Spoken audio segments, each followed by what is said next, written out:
వాంకడే వేదికగా ముంబై ఇండియన్స్ కోల్కతా జట్ల మధ్య జరిగిన ఐపీఎల్ 51వ మ్యాచ్లో ముంబై ఇండియన్స్ మరోసారి చేతులెత్తేసింది. సొంత మైదానంలో ఘోరంగా ఓడిపోయి పరువు పోగొట్టుకుంది. సులభంగా గెలుస్తుందనుకున్న మ్యాచ్లో బ్యాట్స్మెన్ వరుసగా వికెట్లు పారేసుకోవడంతో కోల్కతాకి గెలుపుని కానుకగా ఇచ్చింది. బుమ్రా అద్భుతంగా బౌలింగ్ చేసి కోల్కతాని 169 పరుగులకు కట్టడి చేయడంలో కీలక పాత్ర వహించాడు. ఇంత మంచి ఆరంభాన్ని ముంబై జట్టు ఉపయోగించుకోలేక ఆల్అవుట్ అయ్యి దారుణమైన ఓటమిని మూటగట్టుకుంది.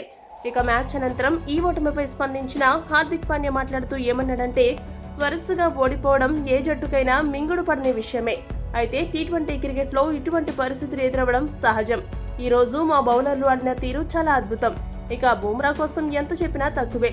అతడి కృషిని మేము వృధా చేశాము. మా బ్యాటింగ్ వైఫల్యం వల్లనే దారుణంగా ఓడిపోయాము.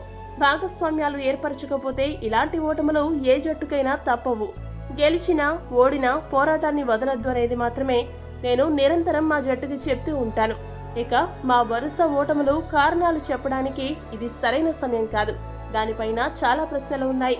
అయితే వాటికి సమాధానం ఇవ్వడానికి తగిన సమయం ఇది కాదని హార్దిక్ ముగించాడు. ఈ వీడియో కనుక మీకు నచ్చినట్లయితే లైక్, షేర్, కామెంట్ చేయండి. మరిన్ని స్పోర్ట్స్ అప్డేట్స్ కోసం మా ఛానల్ ని సబ్స్క్రైబ్ చేసుకోండి.